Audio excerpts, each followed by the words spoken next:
Good evening, everyone. Thank you for joining us and welcoming Mimi Pooh writer and professor Beth Piatote to Washington State University.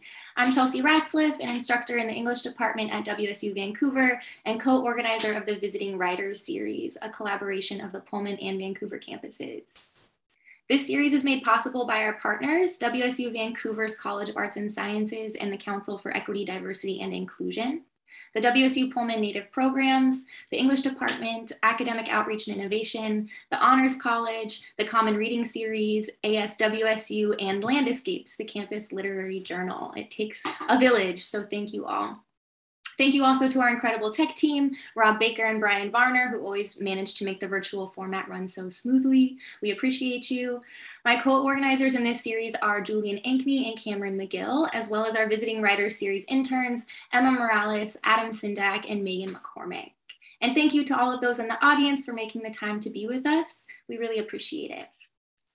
Before I pass off to Emma to introduce our guest speaker, we'd love to see you put in the chat where you're from.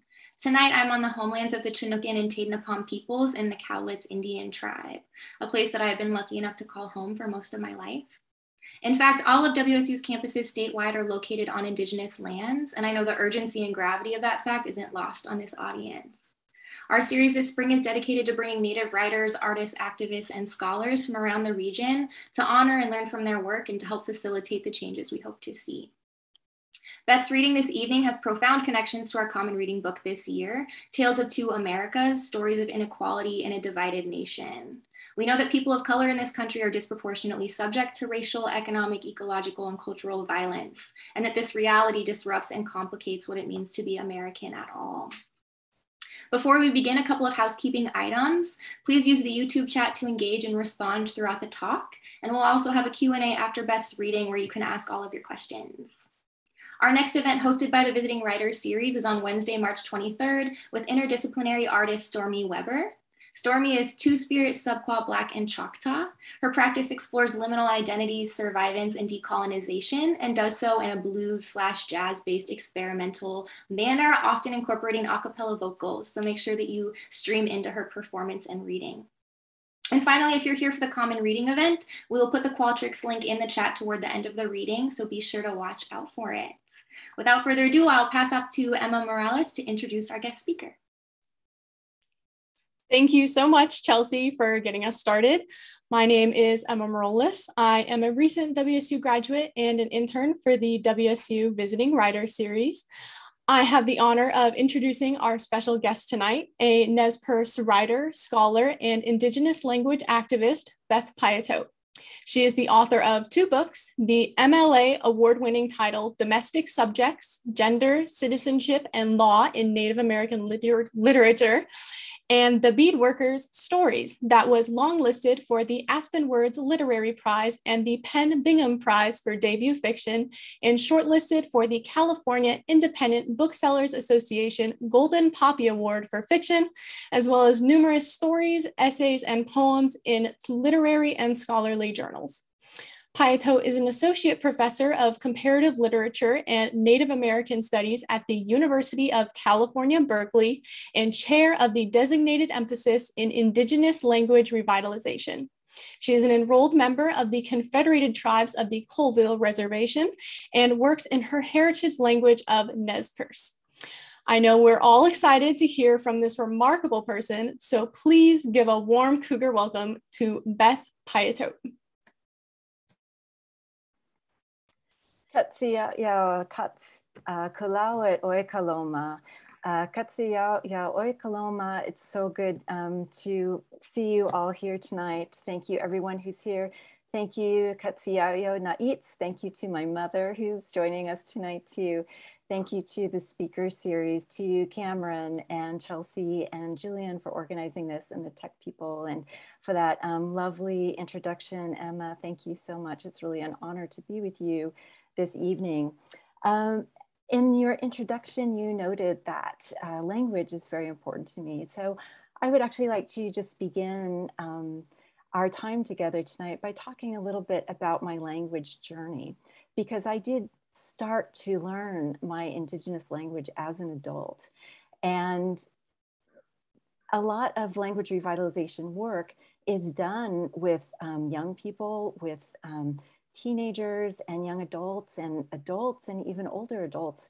The reason I bring this up is because coming back into your Indigenous language when you're older can sometimes pose some kind of challenges.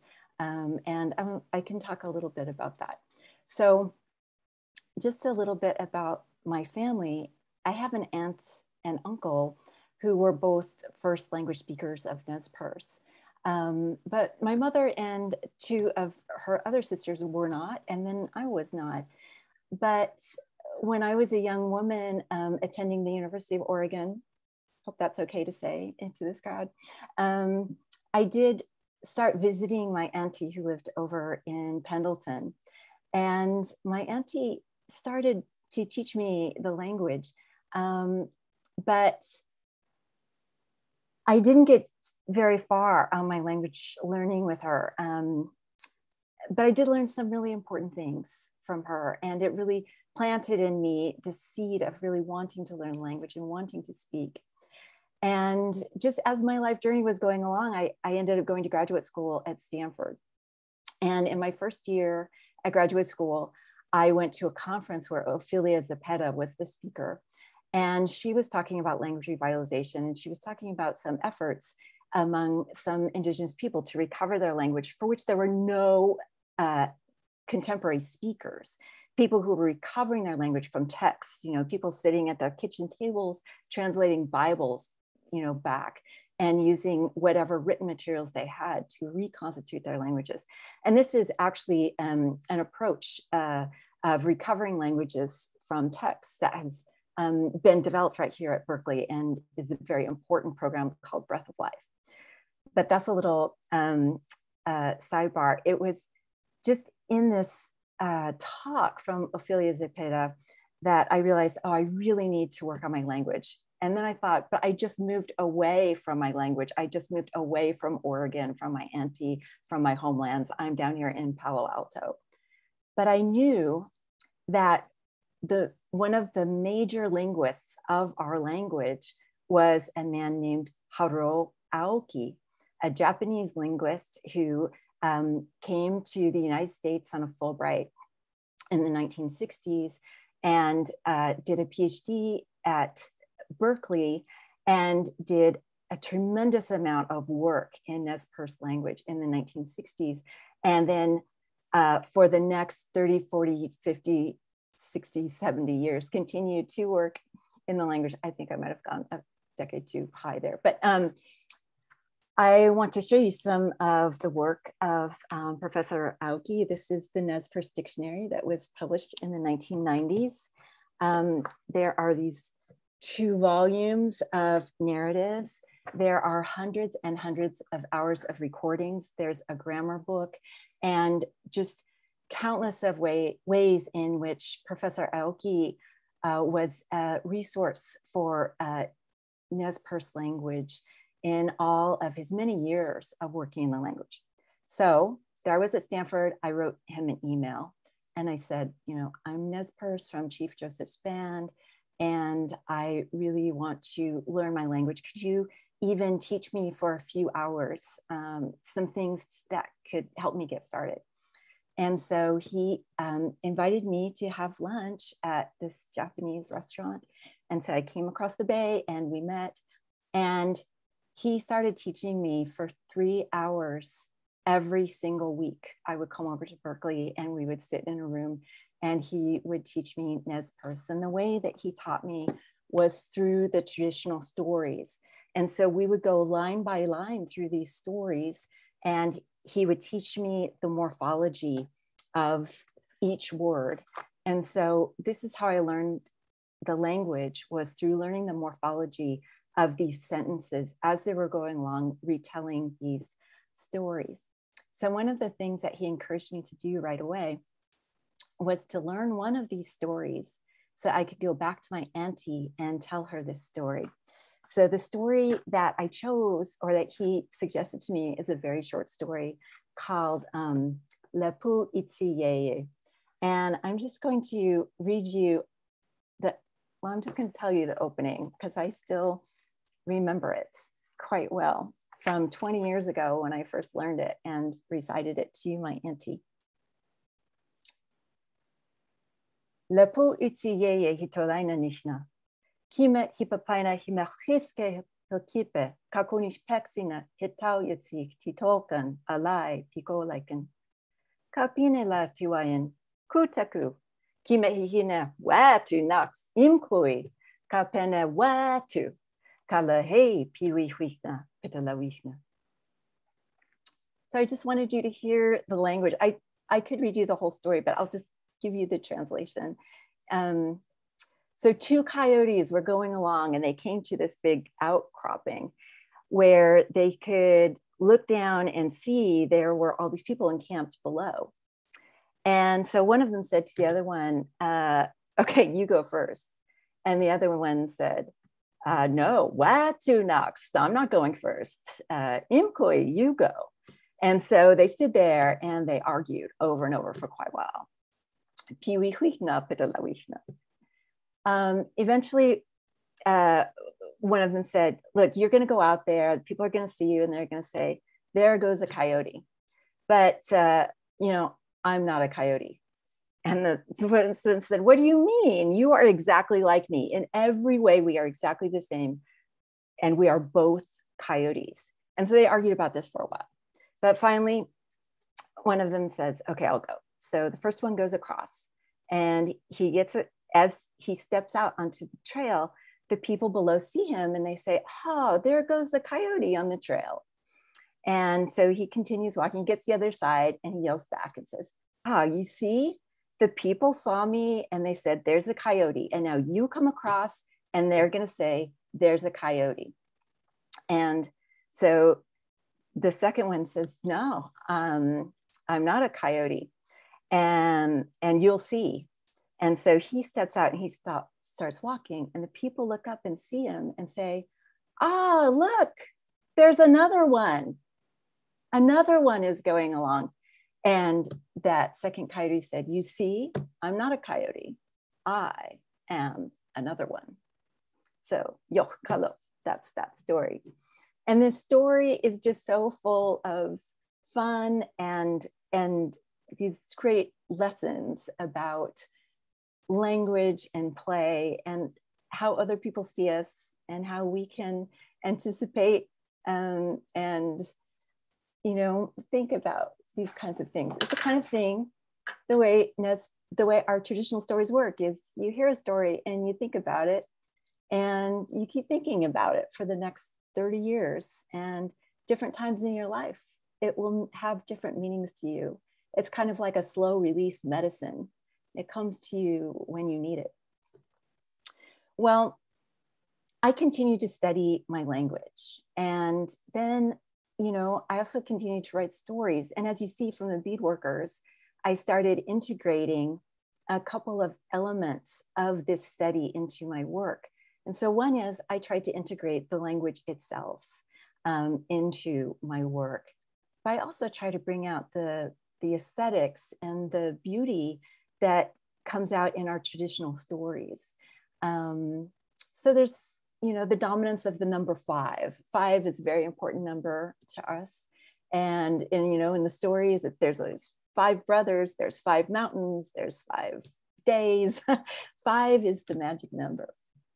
And so that shows up a lot in my stories. And the idea of the Lai-mute, the youngest one being the hero. And then, some of in the play Antigone, the aunties advise by telling stories about cannibals. So there are lots of ways in which I brought in this language study into my work. But then after the book came out, I really wanted to think about ways that creative writing could be a method for language revitalization, that it could be the process, the method, rather than sort of the outcome, although it's both, right? And I started talking to one of my relatives and good friends, Phil Cash, about this. And then together we assembled a group of Nez Perce language activists and writers. And I'm really proud to say that a member of our group is with us tonight. It's Julian Ankney.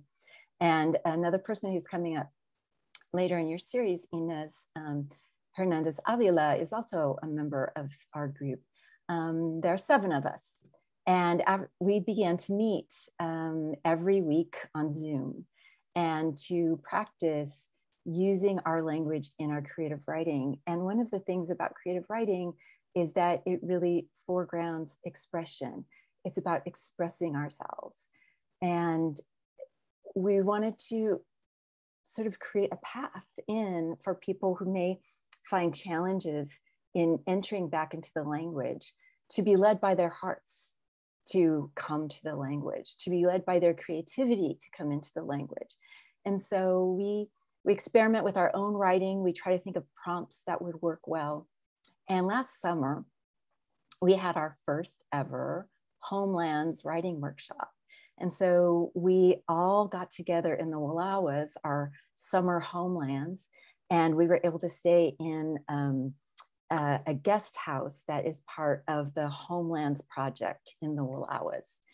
And we were there for about a week working on our writing and doing yoga, Nimi Putimtki. So one of our members is a yoga instructor and gave us instructions and ideas for moving our bodies and doing yoga in our language. We studied the stars because one of our members works on star work and story work. And we did all kinds of things.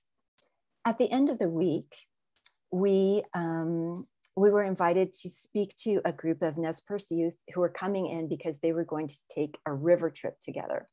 And so we knew we had to go in there and try to inspire them. So during the week, we were thinking, how can we, invite them into the language and teach them something, or get them excited about the language, or show them how important it is to us. And one day, we looked out of the way. Some people were outside and some people were inside the house, and saw 2 coyotes. There were 2 coyotes going along on the trail, just on the little hill right behind our house. And we got so excited, everyone started jumping around. 2 coyotes. This is, you're at a native gathering when, some animals come by and everything stops. And we all went running out to look at them. And that was just a great event, that moment that those coyotes appeared. But then we started talking about this story, 2 coyotes.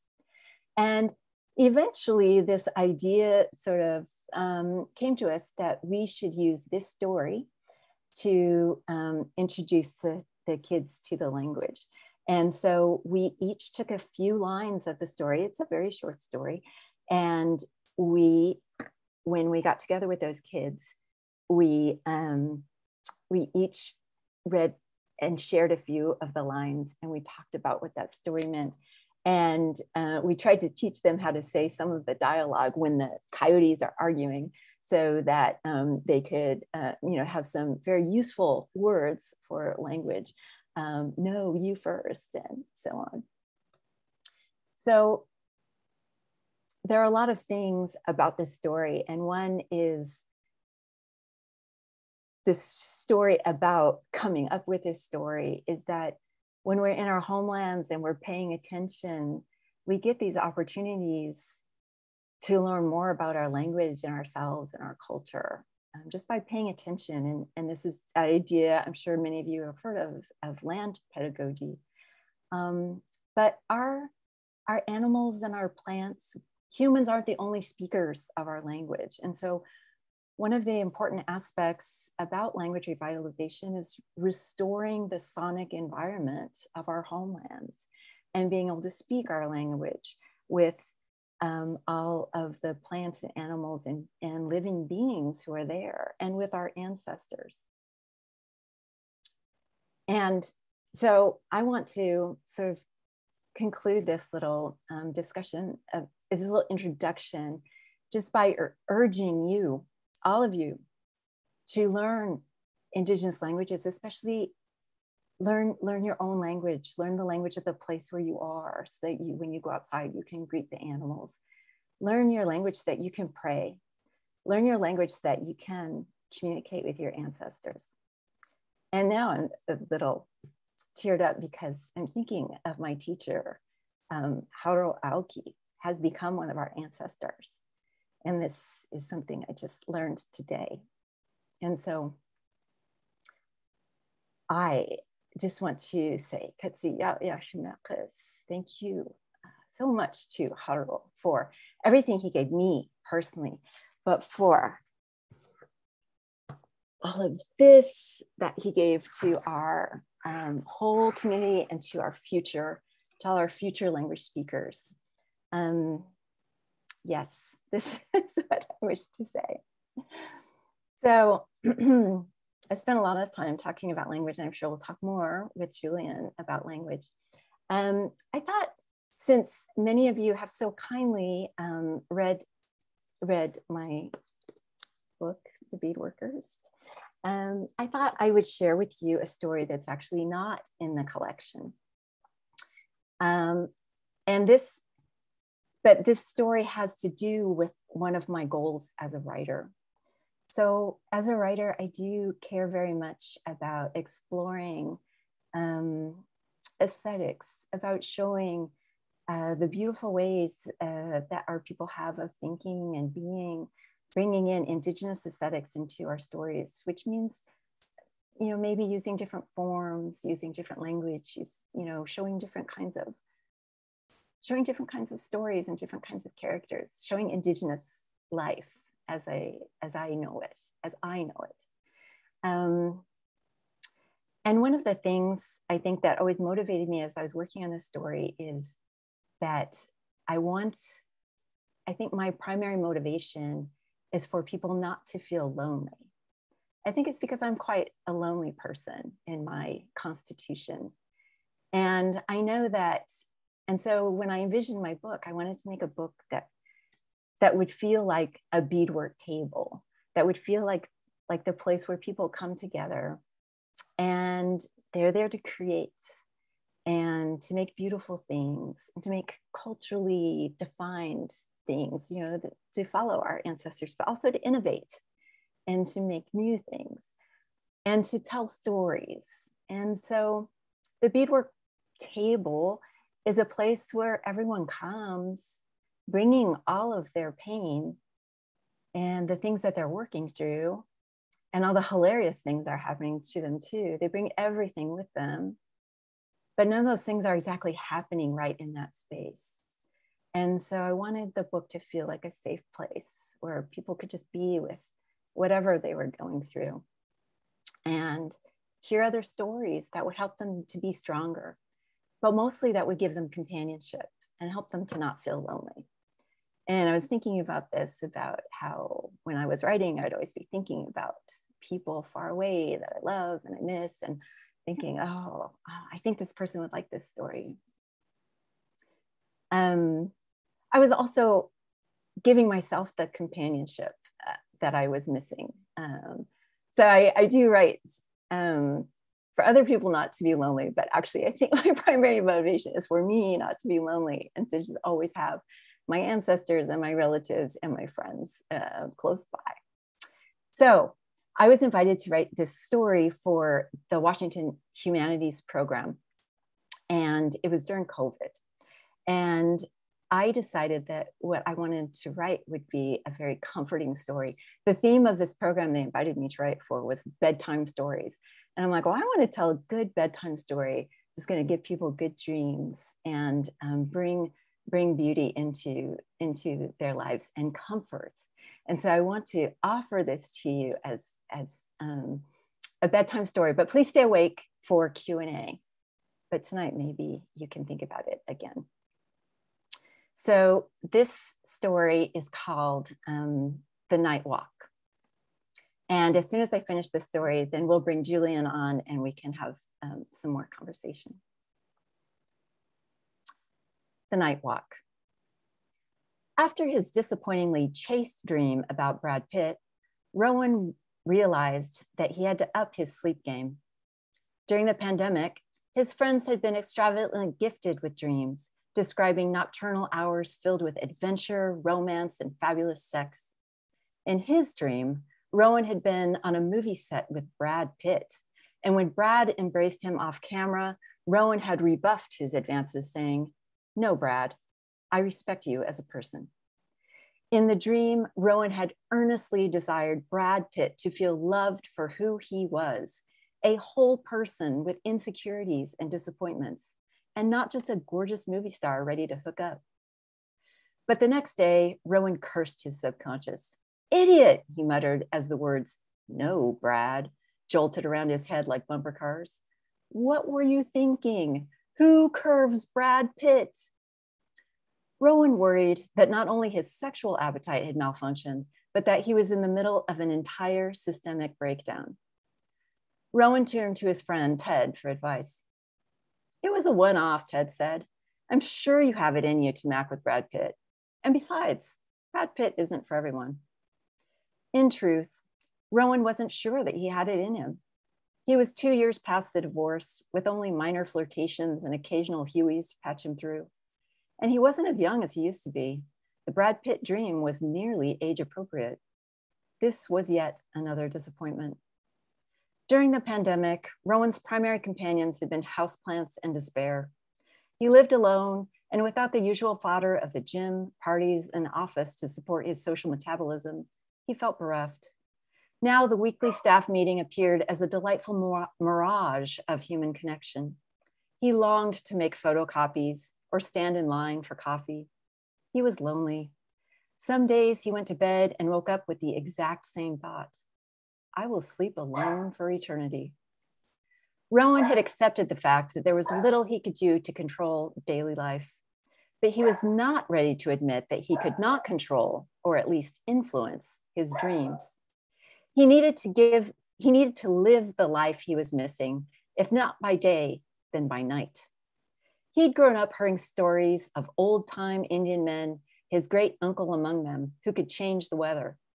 Dreams seemed a modest reach compared to a lightning storm. Ted said Rowan needed to make friends with his subconscious, and that meant no more dream shaming. With proper appreciation, perhaps Rowan could persuade his mind to reassemble the pixels of the Brad Pitt dream and give him another go. This seemed a bit high level to start, so Rowan started with the mundane, sleeping on the other side of the bed. He moved the nightstand to the unused side and placed a blooming orchid next to the lamp. That night, he took a warm bath and slipped into his favorite boxers, then glided through some gentle stretches. His body felt alive and open and ready for a fabulous date with his own imagination. He lay down in a kingly pose, palms faced upward. "Come at me, universe," he said, and soon entered a deep golden slumber. 2 hours later, he jolted upright. Too hot. Where was he? He kicked off the blanket. He turned to his side. He went to the bathroom. He paced. He ate a bowl of cornflakes. He did a crossword puzzle. He watched a rerun of the Andy Griffith Show. Would he dream of young Andy Griffith? Maybe, if he could sleep.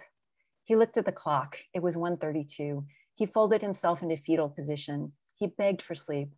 All night, he battled to reclaim the left side of the bed, the side that had been left. The next morning, he swore at the mirror. Was there a sleep deprivation equivalent of hangry, slangry, slurious? "You can't fight your animal nature," Ted said, and urged Rowan to double down. "Get outside, pee on something, go foraging." Rowan stuck out by foot that afternoon, headed northeast, away from his regular routes. Not exactly the wild, but the best he could do. As he walked, the street and yards became novel, each one a possible source of treasure. He stopped at a blue house with blackberry bushes sprawling over the fence. Rowan tested one, then plucked a handful.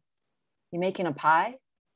Rowan stepped back and looked for the voice. It came from the balcony. A handsome man, middle-aged, sat at a cafe table with a book and a can of No Lie IPA beside him. No, Rowan said, just snacking. "Ah, curse the bad luck," the man said. "You got a lot then?" The man smiled. "You're familiar with the iceberg theory." Rowan smiled too, imagining a vast tangle of berry vines on the other side of the fence. The ones on the alley side are riper," the man said. "Help yourself." "Thanks," Rowan replied.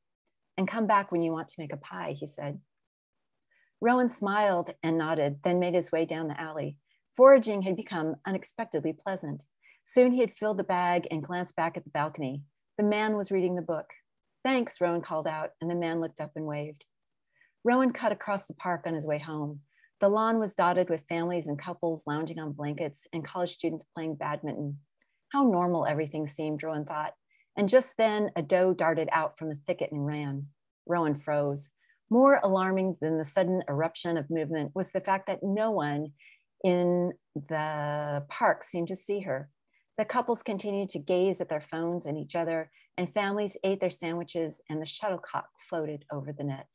Did you see that? He called out to the couple near the path. That deer? The pair looked up at him, then around the park. They shook their heads. Rowan followed the doe, crossing the park and turning down a side street. There he came upon a plum tree with branches laden with fruit. The purple orbs released easily into his palm, and he picked 5 to carry home. That night, Rowan dreamed of the blue house and the tall fence around it. He was walking along the fence, and the man in the balcony was on the other side. He could feel the man's presence, a delicious tension between them. But the fence, the briar of thorns, he was certain that if he followed the fence, he would come to a gate.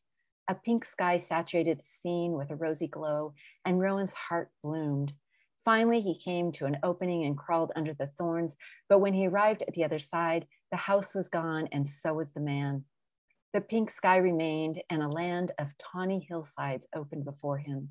The land felt both magical and familiar, just as the man had felt known to him while yet a stranger.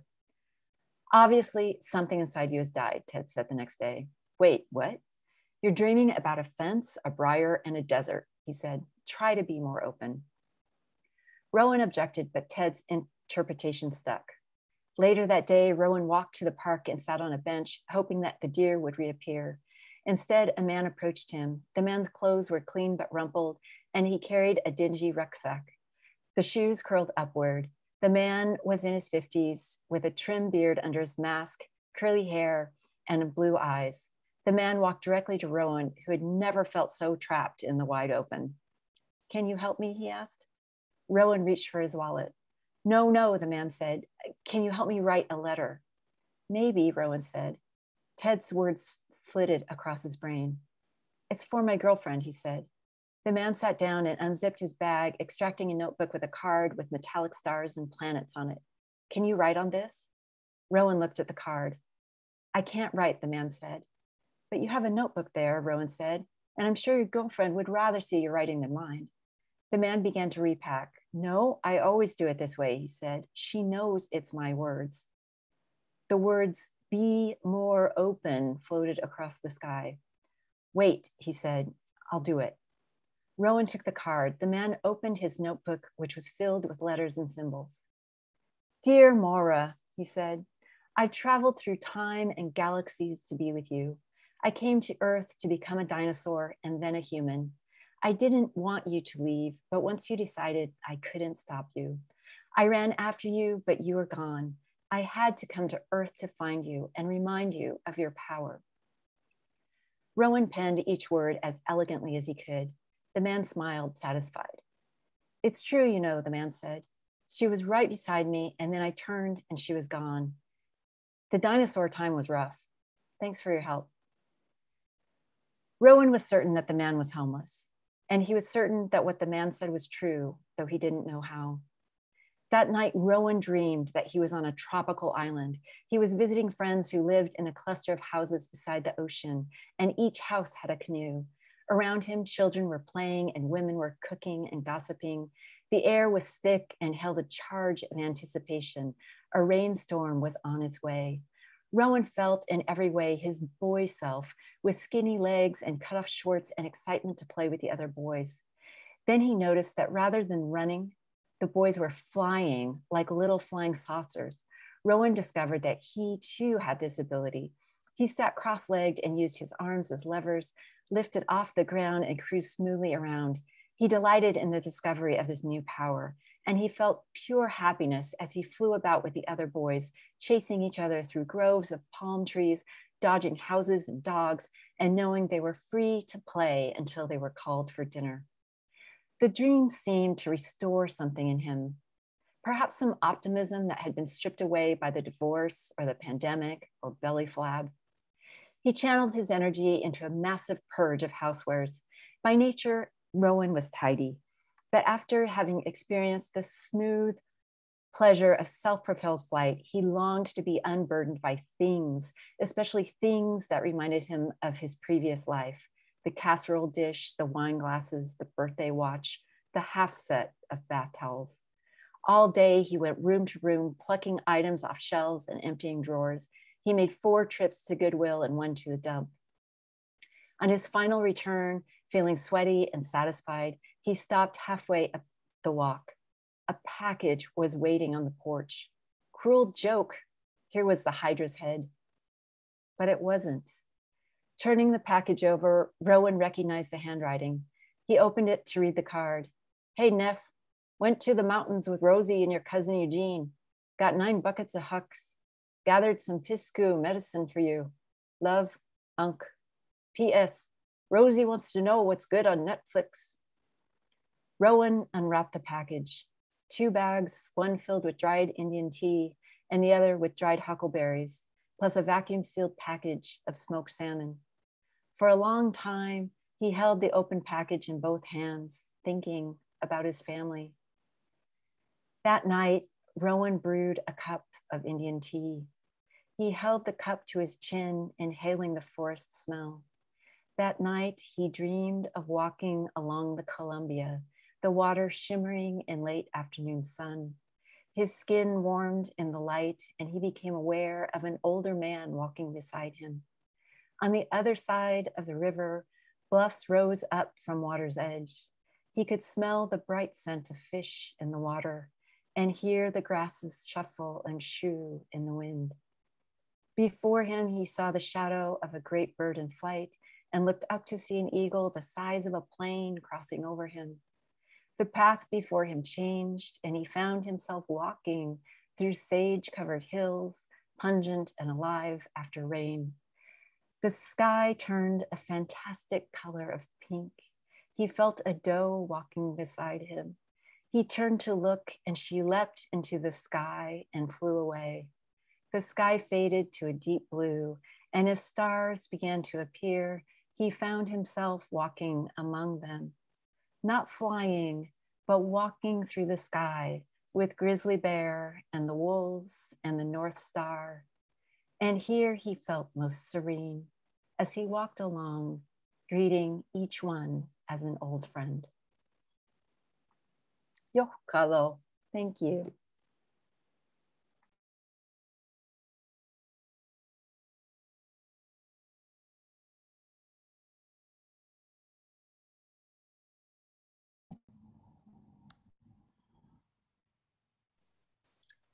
Julian.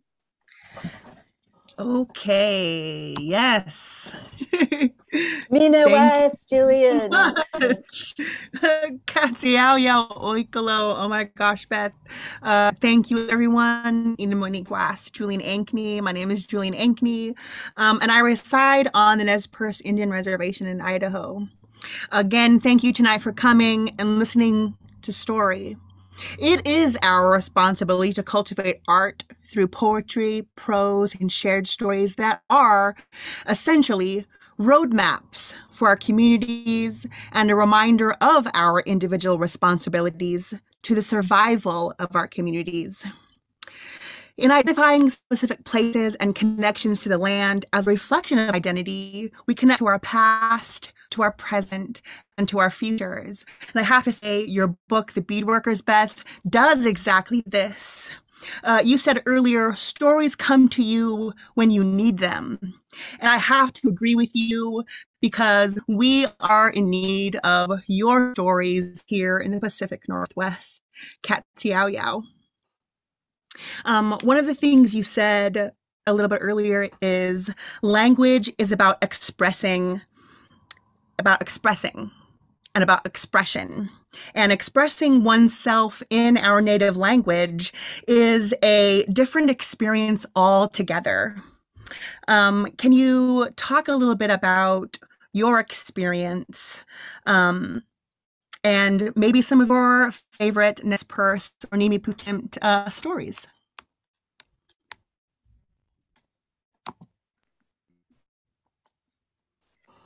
Katsiao, Julian. Yeah, it is. I think of, well, I do want to tell you something that Haruo told me, my teacher told me about language and learning language, because it can feel overwhelming to come into a language that's endangered. You feel this great sense of responsibility. You want to get it right every single time. And I think this is another reason why creative writing is so important, is because it's also about playing with the language. And you know, our group, and Julian, it's so great to see you every single week. One of the things we often talk about is that our language is so beautiful, just looking at it and looking at how the words are constructed, that it's redundant to write poetry with this language because each word itself is so incredibly poetic. And it's partly because of the structure of the language, where there's a verb in the middle, and then you have these prefixes that are the who and the how, and the suffixes are the when and the where. So you have these like beautiful complex ideas expressed just in one word. So there's just so much savoring and so much pleasure if you just talk about just one word. Like even to say, when a kisa, I am named, you know, my name is, you know, the middle of that word is place, to place. And the prefix is with words. So I am placed with words in this way. I am placed with words as Beth. And the sort of orientation of everyone having a place, of being recognized, being a part of a community. That's such a beautiful way to understand what your name is. Your name is about having a place. And so I could talk about like every single word I know as having these beautiful dimensions. I think in the collection, I did draw on some of my favorite stories. Katie did some of my favorite stories. The cannibal stories that come out in Antigone. The story Falling Crows was an experiment in trying to make a modern day version of a Nez Perce story. And the main sort of constraint that I put upon this story is I want to write a story in which the Lai Mute, the youngest one, is the hero. And so Joseph is the one who comes home and creates this whole world of coming together in that story. So, and that story also deals a great deal with language revitalization. It's also about so the analogy between,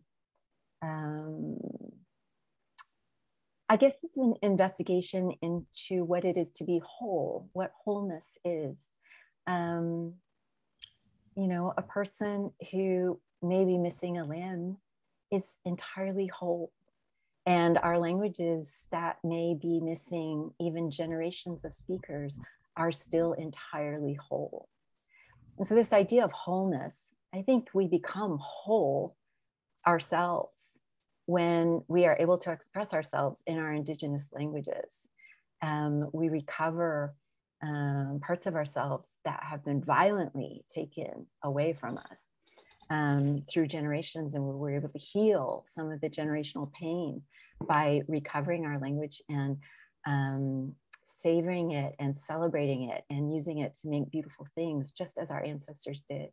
But I also think it's very important to know that we can speak to our ancestors in our language. And I know that's something that many Indigenous language activists hold most dear, is the ability to speak with ancestors in our language.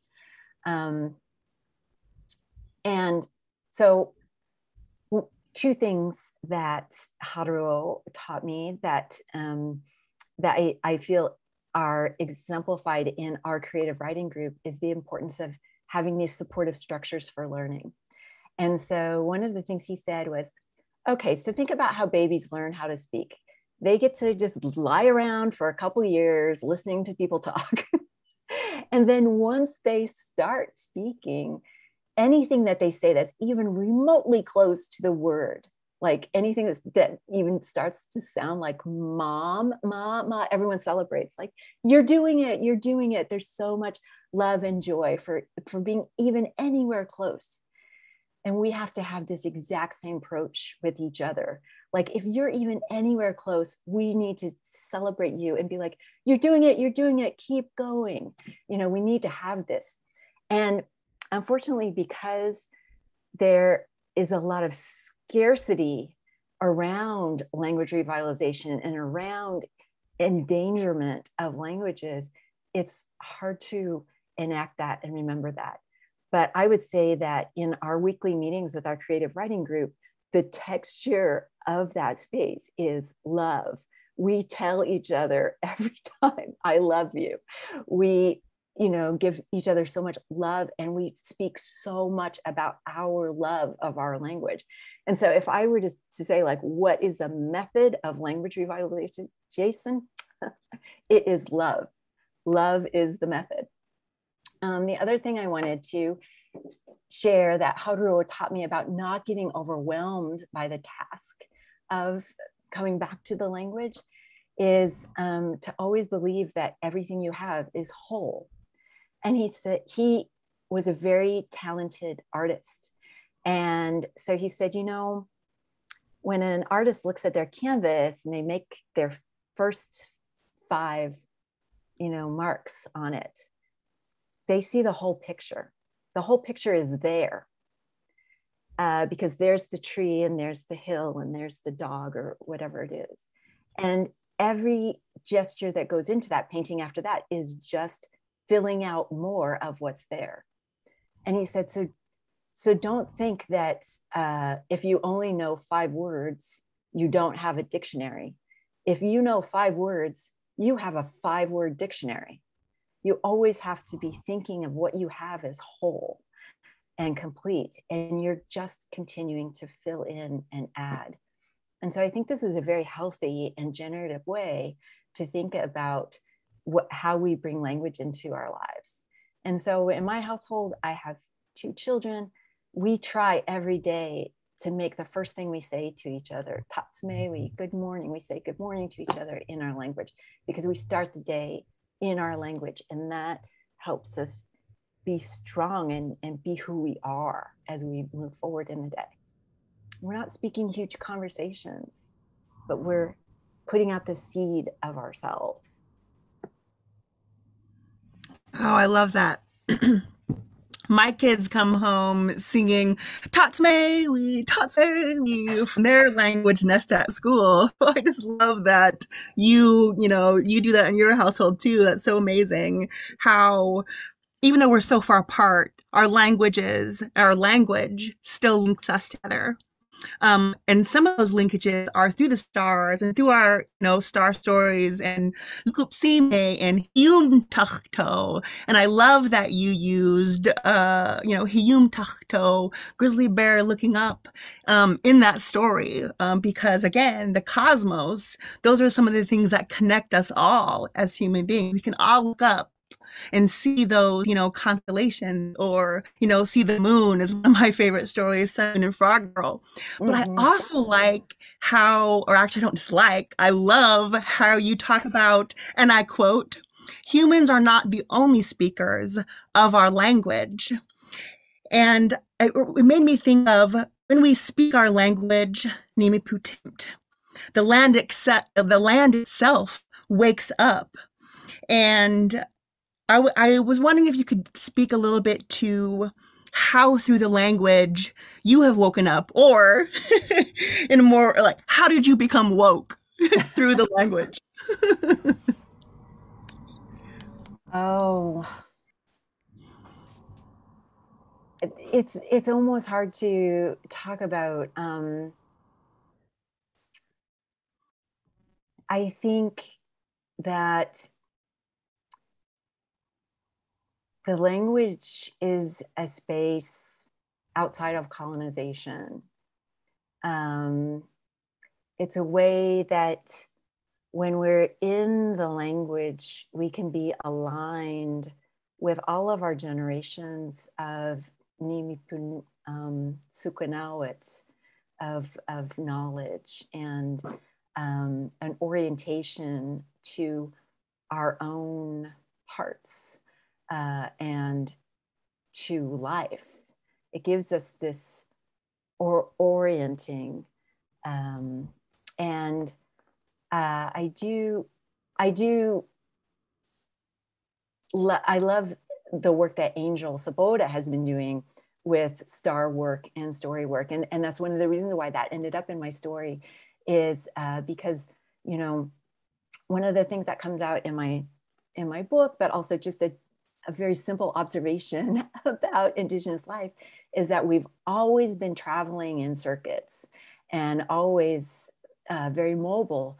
And people today continue to be diasporic, but the sky is always there for us. And the stories of the sky, of the planets and of the stars and the moon. And Julian, I just want everyone to know that Julian is going to find frogs in her house tonight or in the morning, because every time Julian talks about the Frog Girl story, and I have borne witness to this very thing, frogs show up. So talk about them being speakers. They just heard you. I'm sorry, what was it? Oh, so in our diasporic, wherever we are, we can look up at the sky. So when we talk about land back and all these decolonization movements, I think one of the most profound things that Angel and other people are doing is like decolonize the sky, right? Like, and just to know that you always can look up, see me. That's our mnemonic device for remembering Lukutsime, the North Star. I'm sorry, I feel like I'm talking in circles right now. No, absolutely not. That's how we teach. I feel like as an Indigenous people, we teach in circles.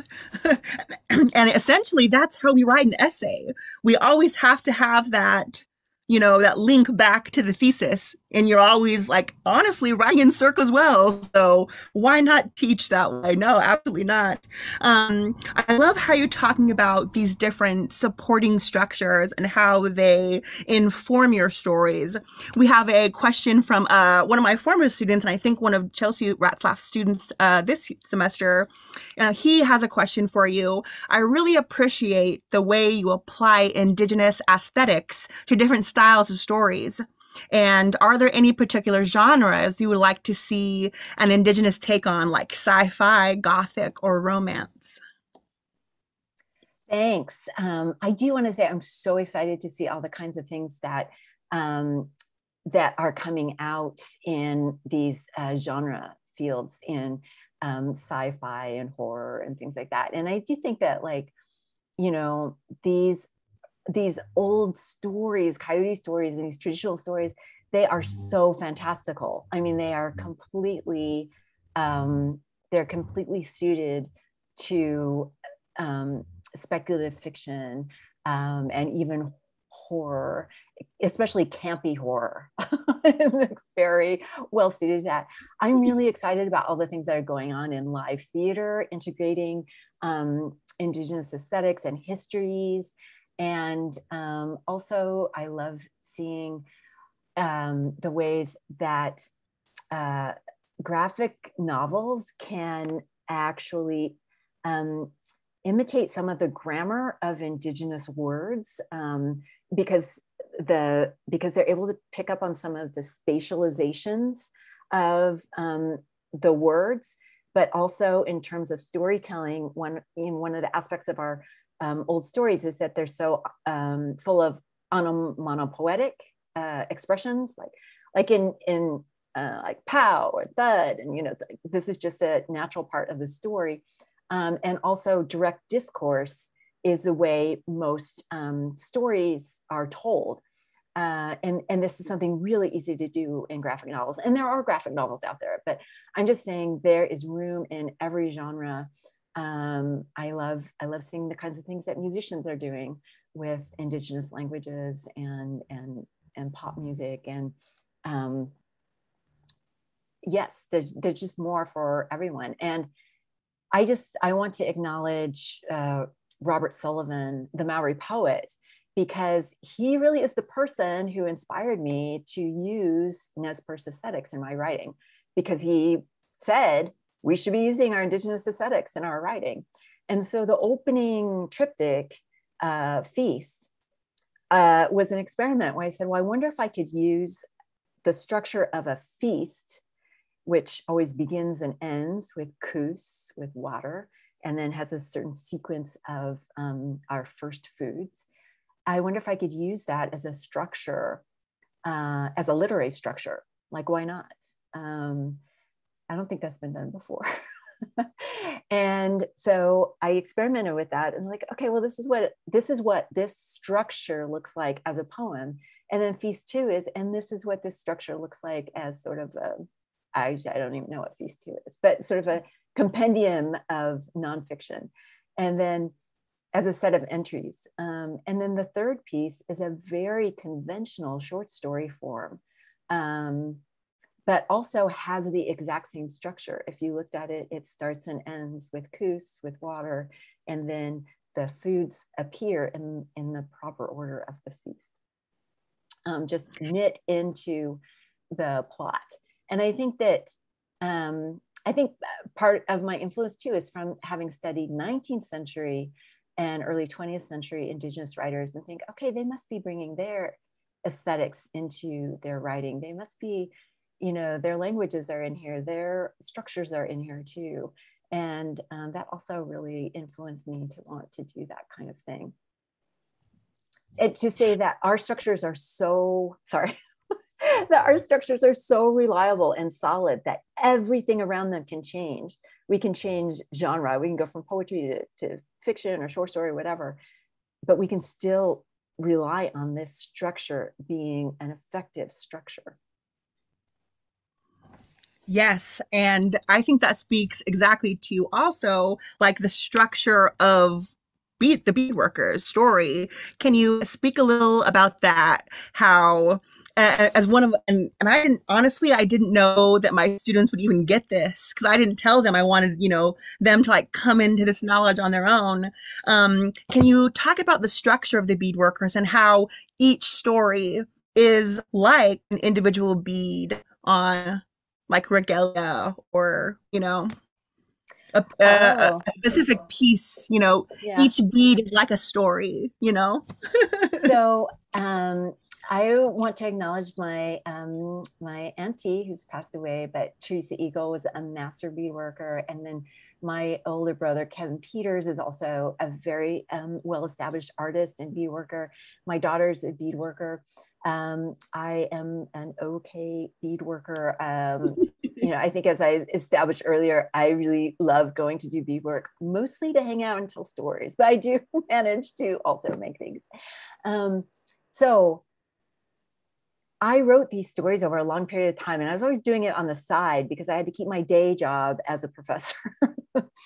And so part of the effect of this was that I would just kind of focus on one story at a time. And so they all have a different form. And in this way, I felt like I was in conversation with other artists in my family by sort of making something, by just letting something be what it was, and say, well, this story looks like this piece of beadwork, and this story looks like this piece of beadwork, but they're all beadwork. And, I love the cover of this book that is drawn from Marcus Ammerman's work, The Gathering, which is at the Portland Art Museum. So all of you actually in Vancouver can pop over there and look at the real thing. And I was talking to Marcus Ammerman one time because I at some point when I was beading with my auntie, I saw her pick up a bead that I never would have expected. It was like this bright green, and she put it into her design. And I was like, oh my gosh, I would have never known how amazing that would work right there. Like I'm like, I don't have it. That thing that she has, I don't have it. But I thought, but I can do that with words. I can pick up the word that's going to surprise, or that's going to make something pop, or that's going to bring out the pattern suddenly. And so this is how I thought writing was like beadwork. It was like, you're just laying down one word at a time. You're trying to, work with this structure. And I thought a lot of that writing was this, laying it down. The other thing I want to say about beadwork is that beading is connected to prayer. So it can't, to bead, B-E-D-E, is to pray. And so this was also a very important theme in my book, was praying, that people who are doing beadwork, they're also, they're also referring to prayers and to praying and to the spiritual aspects of survival. Well, I was talking to Marcus Ammerman, coming back around, and I asked him, how do you think beadwork is like writing? And he said, well, beadwork is the perfect left brain, right brain activity. And I realized, oh, this is exactly it. It's, on one level, you're thinking about structure, you're thinking about pattern, you're thinking about design, you're doing math. Oh my gosh, the math. That's why Indians are so smart. And on the other hand, you are doing originality and color and invention, right? So I'm not sure I was doing the right, left brain right there, but it is the perfect right brain, left brain thing. And so, yeah, I do think that there are these great associations between creating a story and letting it be whatever it wants, and creating a piece of beadwork that is unique.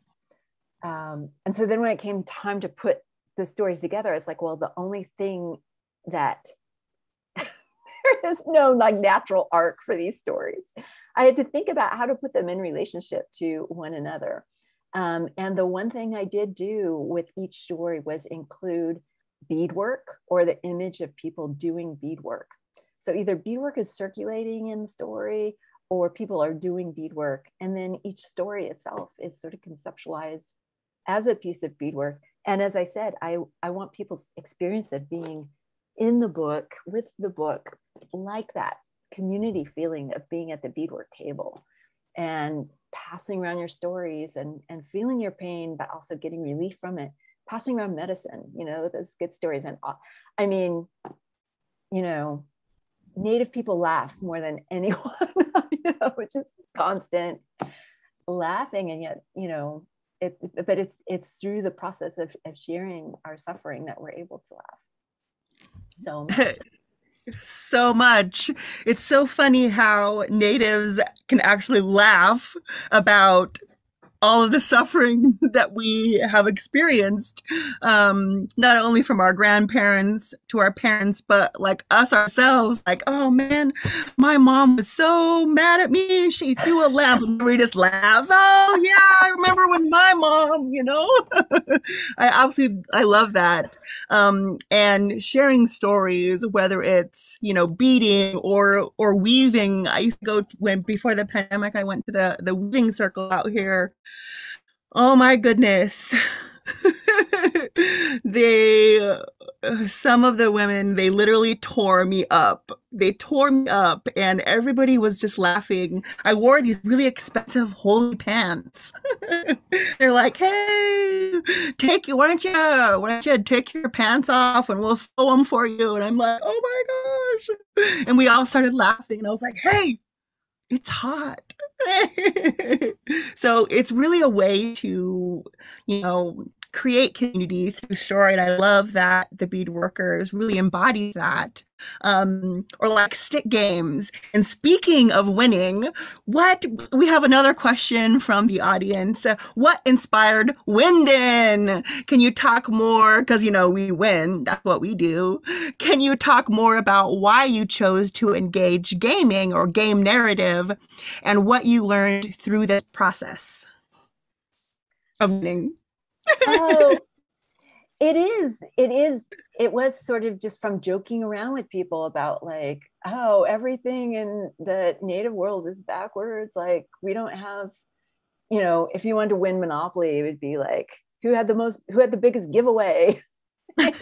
And so it was just from playing out those things and the ways that when we get together, we start riffing on something and just, you know, people jump in and start, you know, trying to make it funnier. So yeah, I had that idea of the like Indian version of Monopoly being this round game. But also that story was about, I'll tell you what I learned in that, in the process of writing that. I wanted to have fun, you know, and go back and forth. And there is this critique of capitalism that is embedded in there. But in terms of the story between the two friends, I realized that, you know, there's this tension between the gay, a man, and the woman. And the tension it comes about because of blood quantum rules that sort of insist that you have to marry and reproduce with, you know, people with enough blood to be able to produce tribal members. And because of this, even though the main characters of Trevor and Iris, they do love each other, but the pressure of federal Indian law makes them so that they can't truly love each other for who they really are, because Iris keeps feeling frustrated in a way that Trevor is not available to her because he's gay. She can't truly love him for who he is because she's caught up in her own sense of responsibility that she has to reproduce Native children with blood quantum. And we know that Native culture gets reproduced in all kinds of bodies. It's not only about blood, but language and arts and knowing your family. All of these things are ways of being Native that aren't defined by the federal government. So I learned about that story is about how these two friends can love each other so dearly, but that federal Indian law can still come between them. And I think that theme is ridiculous that it should be a surprise to me, because that is the theme of much of my scholarship, is around federal Indian law and intimate relationships. Oh my gosh, I am just cracking up right now because my son decided, of course, one of my most important meetings of the day, decided to come in from a shower and is naked. So speaking of bodies,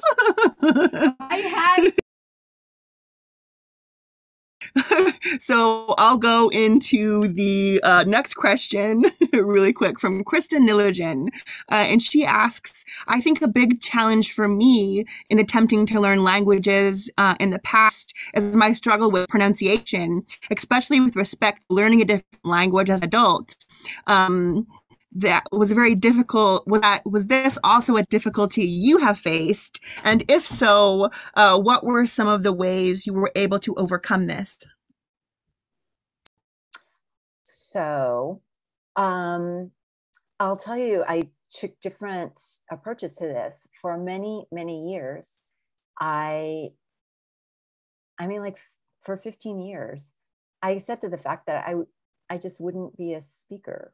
You know, I thought, well, maybe I'll be able to say conversational things, but I thought what my contribution is I understand the grammar and I can read these texts and I can do everything that's like on the page.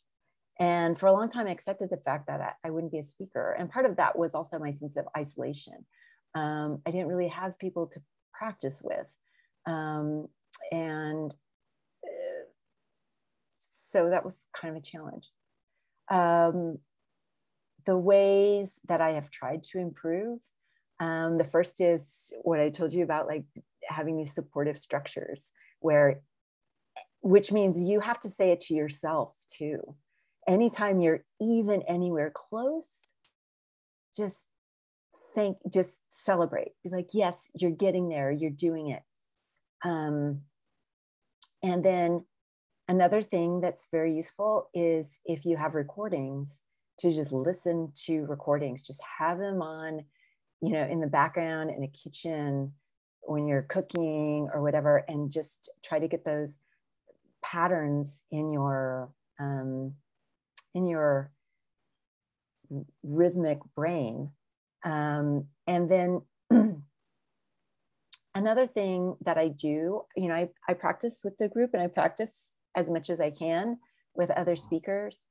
But also on my own, I'll try using the recordings to imitate as closely as I can what someone is saying. And then I'll go for a walk with my dog or go outside, and I'll just practice it to myself over and over and try to get it into my body that way. That little fragment of the story that I read you at the opening, I practiced it on a elliptic machine. I would practice it and so the embodied movement. And so I think it's always like, take a small thing and master it and then build on. So sometimes we have like these long words with a lot of different sounds that we have to make across the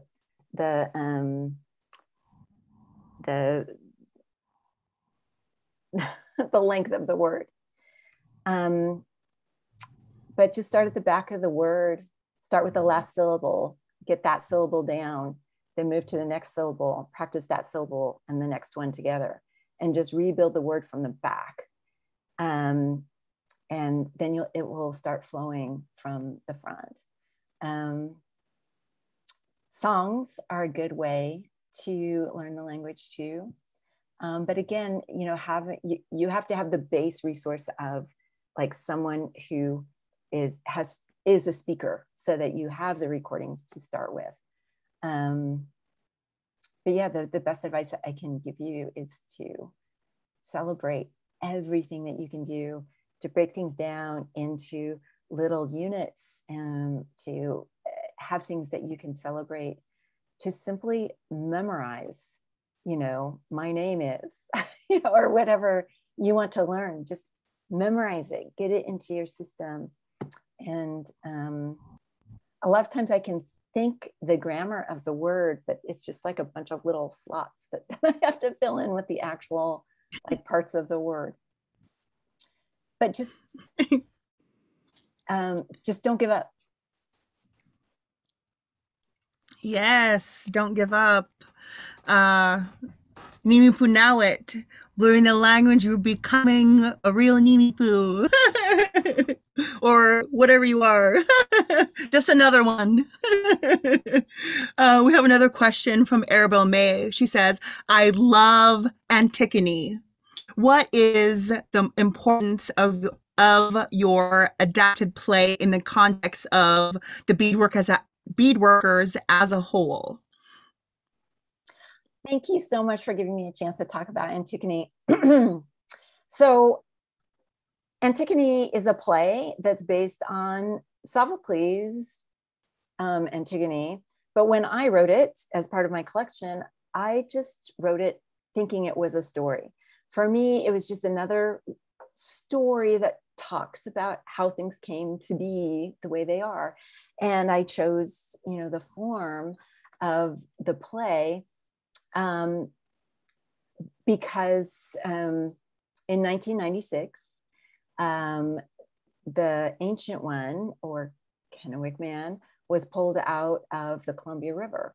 And right away, there was this huge, he was moved into the world of science and locked up and kept as an object of research. And the whole time, of course, Native people were saying, that's our ancestor. We want him returned so we can give him a proper burial. And at that time in 1996, I thought, what is wrong with these people? Don't they read their own literature? Like I read Sophocles as a 9th grader out in Idaho, and I loved it. I've always loved Antigone. And, I had to ask these questions like, why, you know, if people read Sophocles, they would know, they would be thinking about all these questions. What do the living owe the dead? What are states' rights compared to eternal rights? You know, what's worth sacrifice? And what is it to be human, right? Like this is why Sophocles' work is so important, is because it's supposed to be about universal human questions. And I thought, no one's applying these universal human questions to our situation, to our relationship to our ancestors, to the dead, to our spiritual world here. And so either we're not human to them or they're not human. And so I wanted to be able to sort of put this in people's faces, like, hey, your own literature tells you that you should respect the dead, that you should respect our humanity. And moreover, you should respect your own humanity, right? You're the ones who are doing this. Aren't you putting yourselves in spiritual danger by holding ancestors? You know, I wanted to implicate the West through their own canon, but then make it native. So, you know, placing a native family at the center was very important, because I didn't want people to just dismiss it as like, oh, this is colonization and native people. It's like, no, the pressures of colonization then splinter out and fracture the indigenous family. And in fact, it's sort of a parable for any kind of social movement where like people can all be on the same side, people can all sort of agree, but then there are these differences about tactics, about how you achieve your ends. And there are these different levels at which people find themselves. There are these different hierarchies. Some people have more power within this organization and some people have fewer. So I wanted all of those complications to come out in ways that they couldn't come out if it were just like a white administrator versus a native agitator or something. So I wanted to make it hurt by putting the native family in the middle, because it does hurt. And but then I also wanted the aunties to tell these old stories. And in the process, I wanted people to think about great literary traditions, like the great Greek tradition, alongside of the great Nez Perce tradition. Like our old stories are just as profound and gruesome and surprising and hilarious and, you know, all those things as your stories are. And I could just imagine how these old time storytellers could have kept each other up all night telling stories. So those are all some of the things I wanted to put into motion in that play. And I'll just say this one thing that I discovered as I was going along, that by placing Creon as the head of the museum and the family sort of there as the center, I realized that the colonial context then changed what moral possibilities could come out of the play. So in the original, they're in a free world, mostly this free Greek world in which Creon is the head of state, and you know, people can act for, like, no one's going to bust Creon for anything he does. He can do anything he wants. He has total freedom. And Antigone has fewer choices, but still she has free moral choice to make. So she can be a clear moral voice because of this. When we get into this situation of colonization, where all of the characters are bound to each other in ways that no matter what any of them does, they're going to take others down with them, then moral choices are very fraught. There actually isn't a clear moral line. So even though Antigone is still carrying that moral message of no compromise, there's a way in which Creon also points out how she can become ego involved, how she's not seeing the bigger picture, how, there are complications to her position. So she becomes less sympathetic, actually, and Creon becomes more sympathetic in this setting where they both have incomplete access to free moral choice. And so where can the morals of the story exist? They exist with the antis. The moral center of the story moves into the antis and moves into the drum, because they're the ones who are kind of like keeping the course across time, across all time. And they just have to kind of hold it together until this situation of colonization that we're living through can resolve itself. And people will again be able to act freely. But so the play is about having these moral questions, but it's also very much about the distortion of paths that people have within a colonial context. So we have a question from Rowan Sergira, but I think just kind of answered that. So to turn it into a comment, and she says, the way you understand structure allows you to adopt and transform these other structures, like Antigone, and with Indian, right? And I love that. I'm not gonna actually have a time for all of these questions, but I will give you a two-part question here from Chelsea and then from Shurvo Das. You mentioned that you have a lonely constitution and also that your work is energized by community. Can you talk a little bit about transit a little bit, or the transition a little bit, and any advice for writers who are weary about sharing their inner world and creative expression? Second part of that question is, what inspired you most as a poet?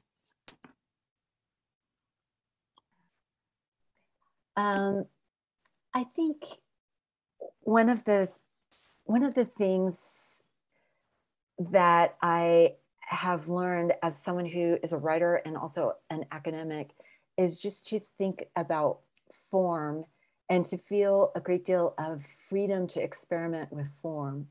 And so when I have an idea for something I want to say, sometimes it's something critical like a scholarly essay, or sometimes I want to use my creative work for critique.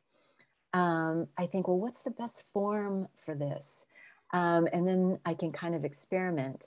And so I think that everyone should be able to have lots of different kinds of writing practices.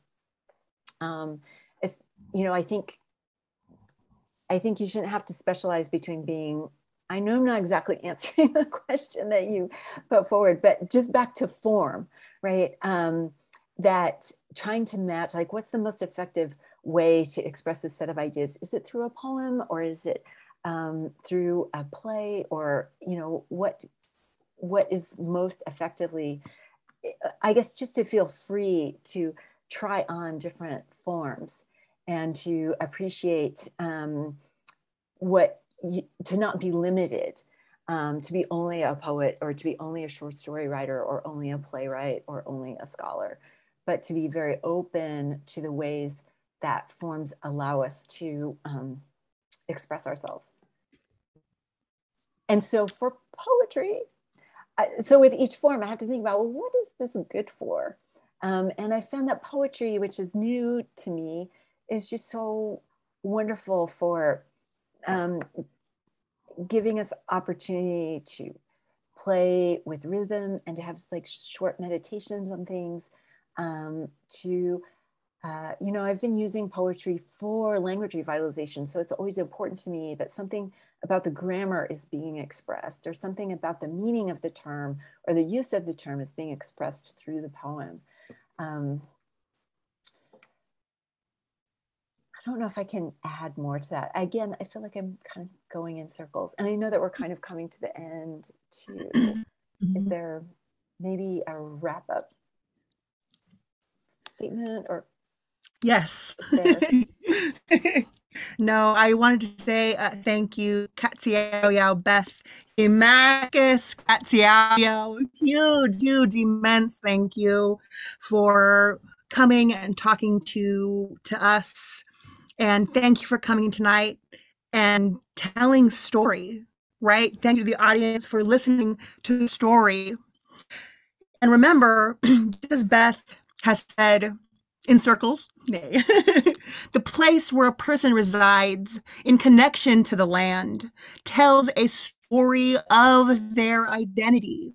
When a person is able to interact with oral histories, reclaim language, and engage with story work, we literally are creating a space where autonomy and identity also converge. So thank you again, Katsiao, for coming, sharing your knowledge with us, because as many of us may not know, WSU is a land-grant college, and it is our responsibility to uplift Indigenous voices. Ketsi Yo, Julianne, for being such a lovely interlocutor. I thank everyone for coming and for spending this time together. And because WSU is on Nimipu land, when you go outside, everyone, and you see the crows, you can say Tatsmewi, hello, to A'a, to crow, A'a. You can all start speaking Nez Perce right now. Say hello to the crows when you see them. And thank you again. I should have acknowledged that I am talking from Ohlone homelands here in the Bay Area. Very grateful for this time to spend together. And I just am so grateful for our language and our living language, and for everyone who's doing the work of language revitalization, everyone who's telling their stories, because stories are medicine and the world needs that. So, see ya. Yes, Katsiao, thank you.